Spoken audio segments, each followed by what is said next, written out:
सरला और उनके ससुर हो तो ऐसे।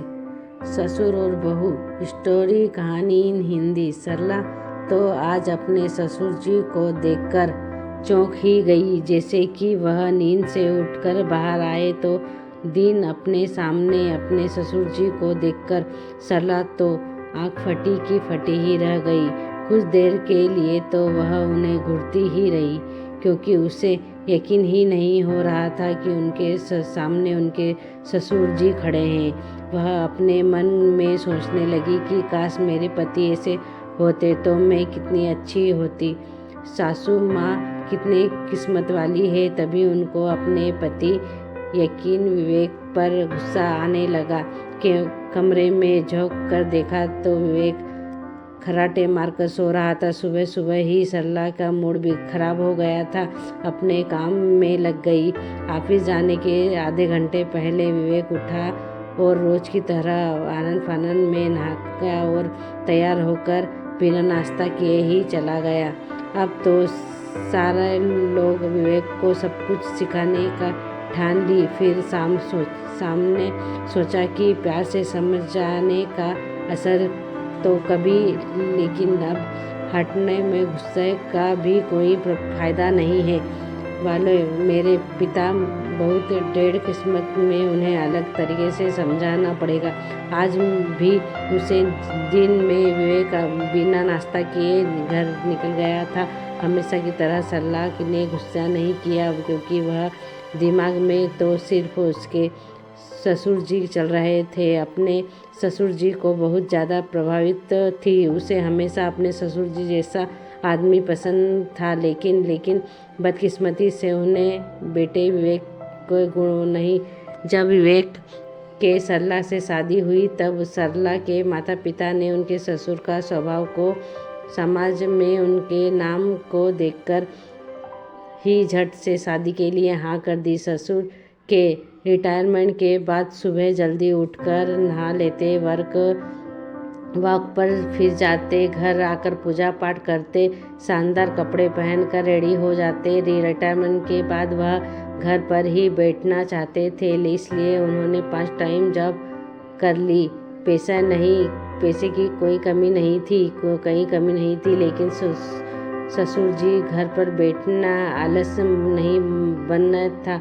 बहुत शानदार इंसान थे। घूमना फिरना, तैयार होकर कपड़े जूते पहनना, घड़ी लाना, परफ्यूम लगाना, कुछ मिलाकर हमेशा अप टू डेट बन कर रहने उसका शौक था। वह आए दिन सासू माँ को लेकर तोहफे आदि देने अकेले घूमने निकल जाते थे। कई बार उन्होंने सासू माँ के फ्यूचर में देखने के जाते, लेकिन जब उसके साथ आने जाने की बात करते तो विवेक हमेशा कोई न कोई बहाना बनाकर मना कर देता। विवेक अपने माता पिता से बिल्कुल उल्टे स्वभाव का।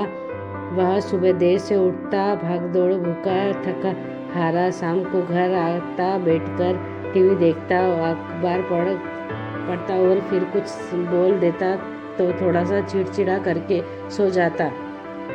अपने पिता के पति के स्वभाव से परेशान हो गई थी। आखिर उसकी शादी के अभी 2 साल पूरे ही नहीं हुए थे। विवेक को कोई कारण कोई बच्चा भी नहीं था। अब वह वक्त था जब दोनों पति पत्नी एक दूसरे के लिए साथ मिलजुल कर जो सिखाते थे, घूम फिर देते थे। कभी कभी तो सोचती थी कि मुझे ज़्यादा से ससुर जी जैसा सासू माँ घुमाते हैं। एक बार मेरा पति भी उन्हें छुट्टी के दिनों में बस बिस्तर ही नज़र आता है और वह बस अकेले सोने के लिए ही। एक मेरे ससुर जी हैं जो रिटायरमेंट के बाद भी घर नहीं दिखते। विवेक का स्वभाव भी घर के से सभी परेशान थे, लेकिन अब कोई उसे कुछ नहीं कहता, क्योंकि मान चुके थे कि वह सिर्फ अपनी नौकरी करेगा और घर आकर सो जाएगा। सप्ताह में के नाम पर एक जीवन में सिर्फ टीवी देखना था। सरल को बहुत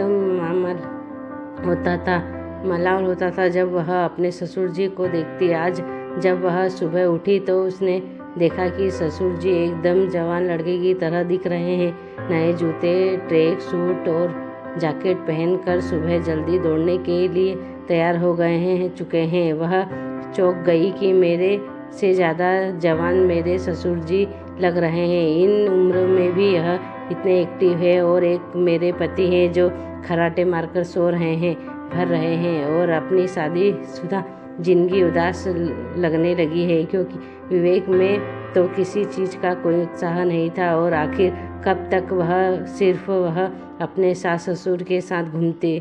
एक दिन उसे उदास देखकर ससुर जी ने खुद ही दोनों के लिए चाय बना ली, लेकिन सरला के पास गए और कहा, बेटा बहुत परेशान लग रही हो, मुझे बताओ क्या बात है।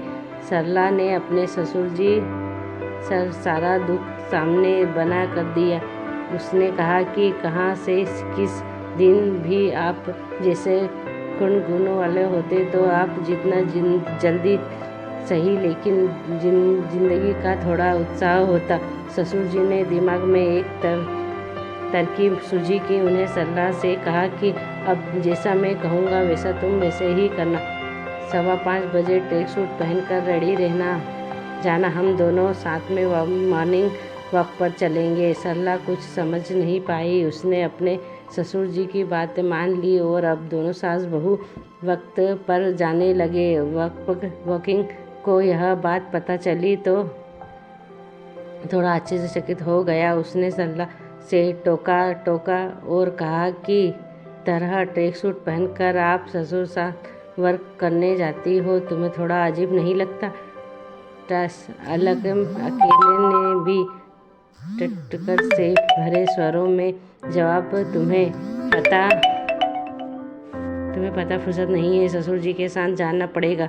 कुछ समय बीता। सरला ससुर और सास के साथ घूमने फिरने लगी, पिक्चर